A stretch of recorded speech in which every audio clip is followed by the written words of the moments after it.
Have you ever said yes to something at work, even though you were already drowning in your to-do list? If you're in a helping profession, you might be a social worker, counsellor, psychologist, youth worker, nurse, educator, another form of therapist. Boundaries aren't just nice to have.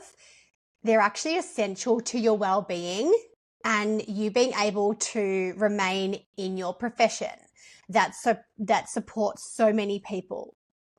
Today, I'm sharing 5 boundaries every helping professional needs and how you can start setting them yourself without the guilt.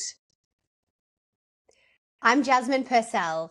I'm a social worker, supervisor, and leader, and founder of Beyond the Caseload, where I help helping professionals protect their time, energy, and their identities outside of work.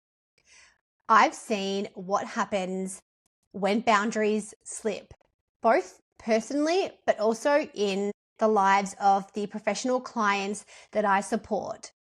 And I know that without them, burnout creeps in fast. The 5 boundaries are: number 1, work hours and availability. My tips are clearly communicating with your colleagues, managers, and clients the times that you're available during the day. In particular, your end of day finishing time and when you're planning to take a lunch break. Breaks are so important in the work that we do, and quite often that's the first thing to slip in our workday is a lunch break. An example script you can use to clearly communicate your work hours and availability is: I'm currently unavailable after 5 p.m, but I can follow that up for you first thing tomorrow when I return.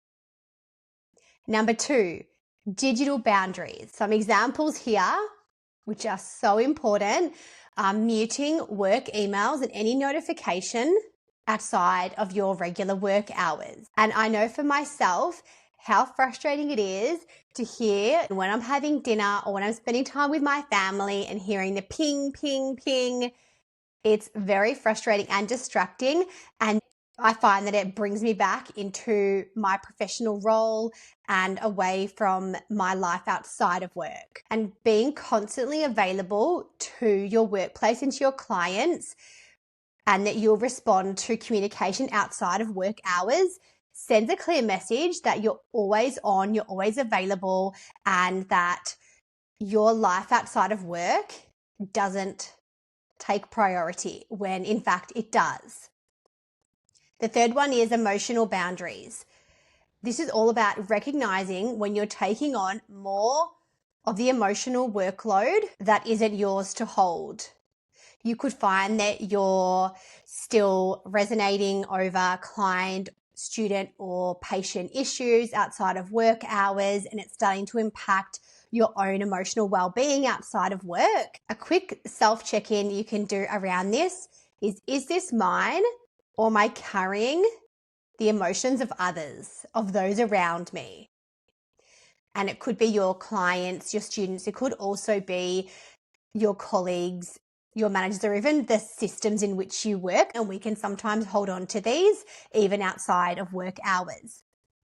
The fourth one is workload boundaries. It's important to be really clear on what your obligations are in your professional role and what's your responsibility and within your role description and what's outside of that. And of course, there's some flexibility with role descriptions, and sometimes as we grow and develop as professionals, then we would tend to take on additional responsibilities outside of our role description. And if you feel confident to complete those tasks and you're learning and developing and you feel that you have the support of your colleagues and your managers to complete those extra tasks, absolutely, that's great for your own personal and professional development. But sometimes you're drawn into completing tasks that are well outside of your role description. For example, if you're a social worker, if you're a qualified social worker, as I am, and you're asked to complete tasks that are more conducive to a support worker. For example, if you're asked to drive your client's children to school and to do that every day because your client doesn't have a car, and you think your role is starting to creep into more of a support worker role instead of the clinician role that you currently have, that is an indication that you may need to speak up, and speak up quickly before it becomes your new role or becomes a habit in which you're really being asked to perform duties that are well outside the scope of your position description, but also of your professional qualifications as well. We're all very qualified professionals, so it's important that I remind all of us that we have extensive years, sometimes decades worth of both industry experience, but also academic qualifications. And we've worked so hard to earn our professional titles. And sometimes it's really about a lack of understanding within our workplaces or systems, or even with our clients, in which they may not actually be clear on what our professional title is and our professional role and our qualifications. So it can also be a gentle education piece around what's within our role and what's outside.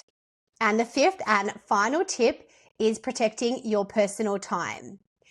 And this for me is a non-negotiable, and I speak to the professionals that I supervise and coach really regularly. So they're probably listening to this thinking, oh, that again. But yes, this again.